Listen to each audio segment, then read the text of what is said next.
Assalamualaikum warahmatullahi wabarakatuh. Nama saya Maulida Salsabila Rohmatin dari jurusan Bahasa dan Sastra Arab kelas B. Di sini akan membahas tentang ilmu ma'ani dan ruang lingkupnya. Langsung saja pada pembahasan. Pengertian ilmu ma'ani. Dalam buku terjemah Jauharul Maknun dijelaskan bahwa ilmu ma'ani ialah wahafadhu ta'ziyatul ma'ani an khoto ya'rifu bil ma'ani.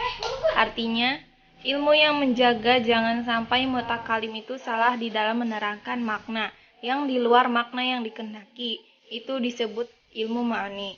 Sedangkan menurut Ahmad Al-Hashimi dalam buku Menyingkap Rahasia Ilmu Balaghah dalam karya Al-Barzanji dijelaskan bahwa ilmu ma'ani adalah usuli wa qawaidu yu'rafu biha ahwalil kalami al-arabi allati yakunu biha mutabiqa limaqtadi al-hal. Artinya, ilmu yang mempelajari tentang bentuk perkataan bahasa Arab yang sesuai dengan tuntutan situasi dan kondisi. Ilmu ma'ani ialah cabang dari ilmu balaghah. Ilmu ma'ani dimaknai sebagai salah satu bagian dari ilmu balaghah yang mengkaji susunan kalimat agar terhindar dari ketidaksesuaian antara maksud pembicara dengan pemahaman pendengar. Ruang lingkup pembahasan ilmu ma'ani ada 5. Yang pertama, khobar, yang artinya kalimat berita. 2. Insya, kalam bukan berita. 3. Qasr, penghayal.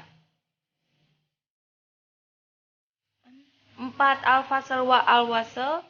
5. Ijaz, idnab, dan musawah. Pembahasan. Yang pertama, khobar atau kalimat berita. Menurut etimologi, kalam khobar berarti berita, sedangkan menurut terminologi ialah al-khobar huwa ma yahtamilu syidqi wal kadhibi lidzatihi. Kalam khabar adalah kalam yang mengandung kebenaran dan kedustaan karena zatnya. Contoh, Abu Kaja'a. Yang kedua, insya, yang artinya kalam tetapi bukan khabar. Kalam bukan berita. Insya menurut pengertian etimologi adalah mewujudkan, dan menurut pengertian terminologi ma yahtamilu syidqi wal kadhibi lidzati. Kalimat yang tidak mengandung kebenaran dan kedustaan bagi zatnya. Jika seorang mutakalim mengucapkan kalam insya, maka mukhatab tidak bisa menilai bahwa ucapan mutakalim itu benar atau dusta. Insya sebagai kebalikan dari khabar merupakan bentuk kalimat yang setelah kalimat tersebut dituturkan, kita bisa melihat benar atau dusta. Hal ini berbeda dengan sifat kalam khabar yang bisa dinilai benar atau dusta. Yang ketiga, qasr, penghanyaan.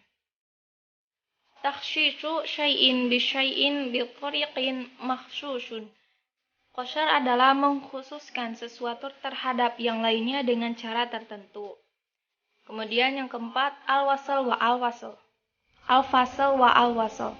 Al-waslu ataf ba'dul jamali ala ba'di wal faslu tarokahu. Al-wasl adalah menghubungkan sebagian jumlah, maksudnya kalimat, dengan yang lainnya, sedangkan al-wasl adalah tidak menghubungkannya. Berarti di sini antara wasl dan fasl itu berkebalikan. Yang pertama, fasl. Fasl tidak boleh tidak harus terjadi dengan ketentuan apabila 1. Kedua jumlah merupakan satu kesatuan disebut kamal al-istisal, yakni penguat, penjelas, pengganti. Penguat taukid, contohnya famahilul kafirina amhilhum ruwaida. Famahilil kafirina amhilhum ruwaida. Yang kedua, bayan, penjelas. Contoh, alladzina hum an sholatihim sahun, alladzina hum yura'un. Yang ketiga, pengganti, badlun. Contohnya, waswasu ilaihi syaitani qala ya adamu hal adullukum ala syajaratil khuld. Kemudian pembahasan tentang al-wasl. Atof jumlah ala ukhra bil waw. Sedangkan wasl harus terjadi dengan ketentuan sebagai berikut. Yang pertama, al-itfaqo fil i'rab. Contoh, wajibul aish buda kullahar wa 'allama sagiban akalal maror. Yang kedua, al-itfaqo fil khabriyah. Contoh, yashmaru lilji ansaqah wa yagmaruhu al-mauji fis-sahal. Yang ketiga, al-ittifaq fil insya'iyah. Contoh, faslu li rabbika wanhar. Fasli li rabbika wanhar. Yang kelima, ijaz, itnab, dan musawa. Yang pertama, ijaz, at-ta'biri an maqsud al-kalam bilafadhi aqli mimma huwa muta'arif alaihi ma'al ibanatu tamatu ammarod. Mengucapkan maksud dengan lafaz yang lebih singkat dari biasa tetapi sangat jelas maksudnya. Ijaz terdiri dari dua macam, yaitu ijaz qisor dan ijaz hafz. Yang pertama, ijaz qisor. Ijazu qasru yakunu bitadmina al-abarati al-qashriyah ma'ani kathirah min ghairi hadfun. Ijaz yang menggunakan ungkapan pendek namun mempunyai makna banyak tanpa disertai pembuangan beberapa kata atau kalimat. Contoh, ala lahul khalq wal amr. Yang kedua, ijaz hadz.